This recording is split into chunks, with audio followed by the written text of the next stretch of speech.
What's it really like living in Florida? Is Florida a good place to live? Is it the right place for you? Let's unpack Florida.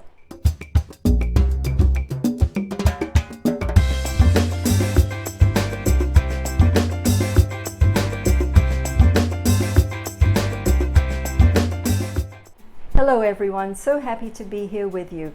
This is Meral, broker associate with Coldwell Banker in the beautiful Palm Beaches, Florida. I've lived here for 40 years as a transplant from London, and I'm passionate about Wellington and the surrounding areas. If you're thinking about relocating to the Palm Beaches or retiring in the Palm Beaches, then this channel is for you. So come join me to discover everything about communities, lifestyles, and some real estate. If you've been here before, thank you and welcome back. If you haven't already subscribed to my channel, please consider subscribing by clicking on the subscribe button below and that bell. This way you will be notified every time I make a video. So if you're going to be living in Florida and haven't already viewed this video, I'll link it here. After living in the Palm Beaches for 40 years, I have come to terms with the things I like about Florida and the things that I'm not so crazy about Florida. So let me share with you the pros and cons, and you decide, is Florida a good place to live? Let me state the obvious first, and that is that Florida is not called the Sunshine State without a good reason. It is warm to hot and mostly pleasant throughout the year, making the outdoor way of life a daily reality. No more shoveling snow or dressing up in thick layers of winter wear every time you venture outside during the colder months. A light sweater will work just fine for our few 50 to 60 degree days during the winter months. But the months of July and August and maybe some of September can reach temperatures in excess of 90 degrees, and with humidity levels of 60 to 80% and higher, it can feel like it's over 100 degrees. And ladies, be prepared for bad hair days during these high humid levels. You can go from this to this, but thanks to the invention of air conditioning, the time you'll be spending in the heat is minimal because you are in air-conditioned environments for the majority of your time.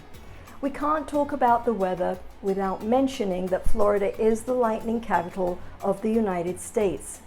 All across America, people will gather on beaches and lawns, in parks and stadiums to watch a dazzling firework display at different events like 4th of July. In Florida, we get a dazzling flashbang show nearly every day, all summer long. A Florida lightning storm can be more awe-inspiring than any mere fireworks display. The one downside to lightning strikes is that they can lead to injuries and even death. So this is the rare Florida outdoor attraction that would be best viewed from inside your house. And while we're still on the subject of weather, I have to say something about hurricanes. The hurricane season typically runs from June 1st to November 30th. And because Florida is located between the Gulf of Mexico and the Atlantic Ocean, it makes it particularly susceptible to hurricanes.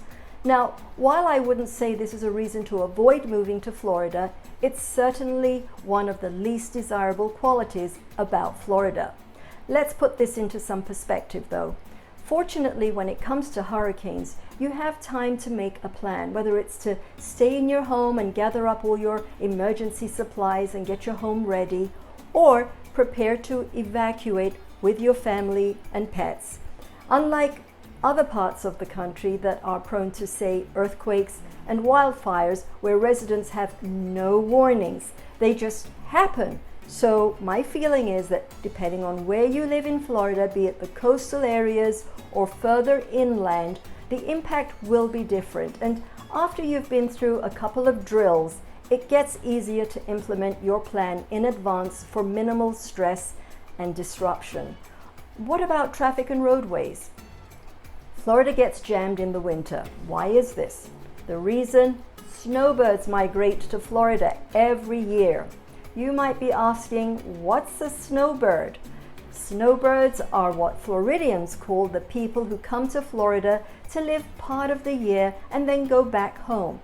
Going out for shopping, eating, or entertainment gets increasingly stressful for the locals. While locals might want to keep the state to themselves, all the snowbirds and visitors help keep the economy going. Best advice I can give: practice safe driving and allow extra time to your destinations. Are you used to mountains, hills, and valleys? Then Florida is not for you. The state of Florida is extremely flat, and it can make driving around a bit dull. But Florida does have beautiful scenic drives. Take, for example, the 7-mile bridge in the Florida Keys, the historic 12-mile road in Stuart that is shaded by a canopy of 100-year-old oak trees, A1A, a beachfront avenue that runs alongside the Atlantic Ocean from the Georgia border all the way down to Key West on the southern tip of Florida. And how about the Scenic Highway, which is a stretch of highway from Sebring to Loughman that gives you a taste of what Florida was like in the early 1900s. Highway 90 from Tallahassee to White Springs, all beautiful, charming, rural towns where you can experience the polite hospitality of North Florida culture. And Sunshine Skyway Bridge that spans 4 miles and connects from Petersburg to Tampa, that's both stunning by day and dazzling by night. But wait, aren't bugs and critters everywhere? Let's be honest, some are quite large. As a visitor, you may not notice or be bothered by these things due to all the sprays used in tourist areas. But when you become a resident and live in Florida year-round, you will encounter the Palmetto that's just like a giant roach inside your house.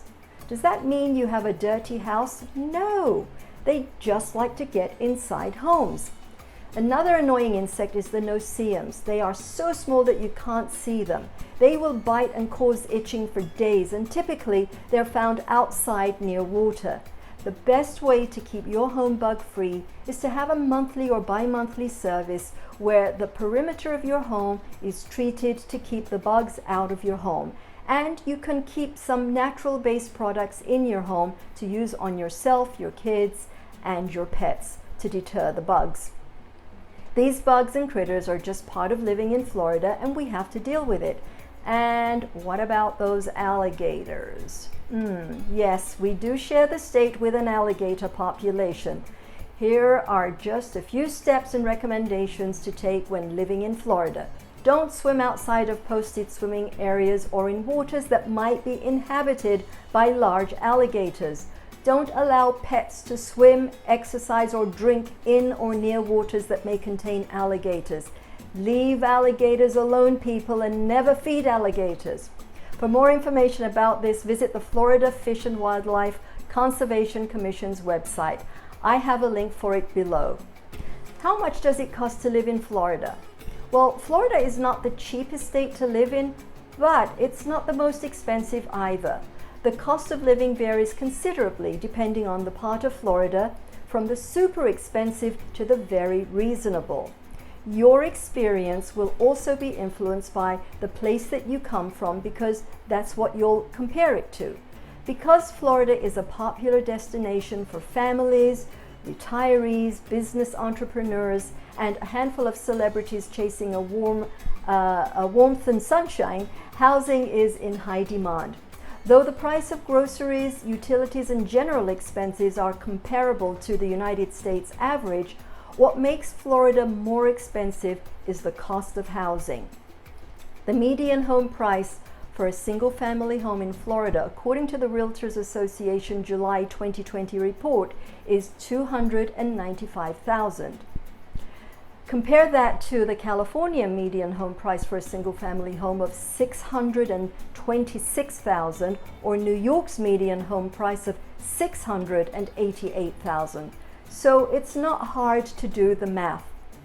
During this pandemic, Florida is still an attractive real estate market for buyers. It has a lot going for it. Lower income and property taxes, warm weather, no estate taxes, and incredible recreation and beaches all make Florida one of the most desirable places for families and retirees to relocate to.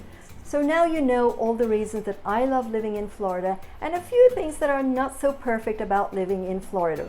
But let's be real, no place is perfect.